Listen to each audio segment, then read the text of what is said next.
çok nefes nefese kaldım. Ne oldu? Niye ağlıyorsun? Tamam. Tavuğum kaçtı. Lütfen yardım et. Ah ablacığım, tamam, sana yardımcı olacağım. Ama sen neden buralarda oynuyorsun? Çok tehlikeli buralar. Başka oyuncak yer yok ama yapacağım. Of, tamam, ben şimdi topunu nasıl bulacağım? Buralar çok korkunç ve çok tehlikeli. Of Eftelya ya. Bak, buranın sonu neresi acaba? Hiç bilmiyoruz. Hiç gitmedik değil mi? Yine bir gözetleyeceğim, arayacağım senin için ama tut elimi, hadi gidelim. Bakalım senle.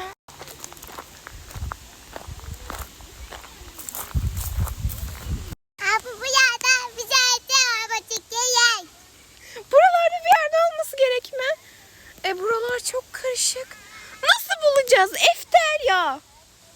Nasıl kaçırdık? Of Eftelya, gel bakalım. Ya gittiğimiz yolu geri götürüyorsun ama ya. Nasıl bulacağız biz şimdi onu? Hava da kararıyor. Sizin burada ne işiniz var? Ben kaçayım. Kaç çabuk. Geliyor. Kaç. Şu tarafa gidelim, gel. Gel, geliyor. Of, ne tarafa gitmiş olabilirsiniz? Sizi bulacağım, tamam mı? Of Eftelya, neredesin? Eftelya, neredesin? Baba. Neredesin? Buradayım. Nereden geliyor sesin? Of. Ablacığım. Eftelya, o canavar bağırırken duydum, sizi bulacağım falan diyordu. Topumuz yok. Hava kararıyor. Hava kararınca da topumuzu göremeyeceğiz. Hemen bulmamız lazım. Çok üzgünüm. Ben de. Eftelya, bir şey yapmamız lazım ablacığım. Evet. O canavardan korkmayacağız. Tamam. Söz mü? Yes. Çak. Halledeceğiz. Gel çabuk benimle. O canavarı yok edeceğiz. Yok edebileceğiz o canavarı.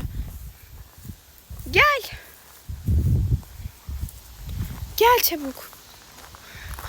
Canavar, neredesin? Senden korkmuyoruz. Benden korkmuyorum. Döveceğim. Döveceğiz seni. Tut elimi. Tut. Hadi gidelim seninle. Bulacağız o canavarı. Ya da o mu bizi bulacak? Seni döveceğiz. Neredesin? Bulacağız onu. Gel biraz şu tarafa doğru gidelim. Ne? Beni mi döveceksiniz? İnanamıyorum. Eftelya, duydun mu? Sanki bir ses geldi. Hayır, sesini de kısamıyor. Ezik. Gel, onu bulacağız. Gel. Ve topumuzu da bulacağız. Daha bir sürü görevimiz var. Gel çabuk. Hadi gel. Tut elimi. Buralardan biraz zor geçeceğiz sanırım. Gel bakalım. Orada! Oraya gitti, gördüm. Işınlanabiliyor mu bu? Işınlanabiliyor. Beni öylesine bir görünür canavar mı zannettiniz siz? Ben ışınlanabiliyorum dedim. Işınlanabiliyorum. Hadi bakalım, beni yakalayabiliyorsanız yakalayın. Biz burada mı uçacağız? Topumuzu bulayım. Evet ya, biz bununla mı uğraşacağız? Hemen topumuzu bulalım. Hava da kararıyor bayağı. Baksana. Hadi gel. Gel hadi. Burada bulayım. Evet ablacığım, topumuzu alalım hemen. Ama bulmamız lazım. Of, nerede? Aha, orada bir şey parıldıyor.